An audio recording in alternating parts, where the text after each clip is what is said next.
ଦାଉଦ ରାଜା ପରମେଶ୍ୱରଙ୍କର ମନୋମୁଗ୍ଧ ଲୋକ ହୋଇଥିବାରୁ ସେ ସମସ୍ତ ବିଷୟ ଦାଉଦ ରାଜାଙ୍କୁ ପ୍ରଭୁ କହୁଥିଲେ ଆଉ ଦାଉଦ ରାଜା କରୁଥିଲେ। ଦାଉଦ ରାଜା ମଧ୍ୟ ସବୁ ପରମେଶ୍ୱରଙ୍କୁ ନ କହିକି କୌଣସି କାର୍ଯ୍ୟ କରୁନଥିଲେ। ହେଲେ ଯେତେବେଳେ ରାଜାମାନେ ଯୁଦ୍ଧ କରିବାକୁ ଯିବେ ସେ ସମୟରେ ରାଜାଙ୍କର ସେନାପତିଙ୍କୁ ରାଜାଙ୍କର ସେନାପତିଙ୍କୁ ଆଉ ତାଙ୍କର ସୈନ୍ୟମାନଙ୍କୁ ଯୁଦ୍ଧ ପାଇଁ ପଠାଇ ଦେଇକି ସେ ଜେରୁସାଲେମରେ ତାଙ୍କର ବାସଭବନରେ ଛାତ ଉପରେ ସେଦିନେ ବୁଲୁଥିଲେ।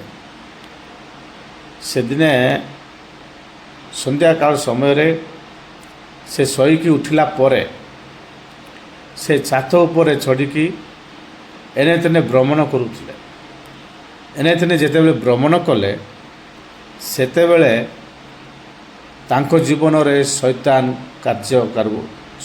ତାର କାର୍ଯ୍ୟ କରିବାକୁ ଆରମ୍ଭ କଲା। ଅଜ୍ଞାନ ଅନ୍ଧକାର ଦାଉଦଙ୍କ ପରି ଲୋକ ଉପରେ ଆସିଗଲା।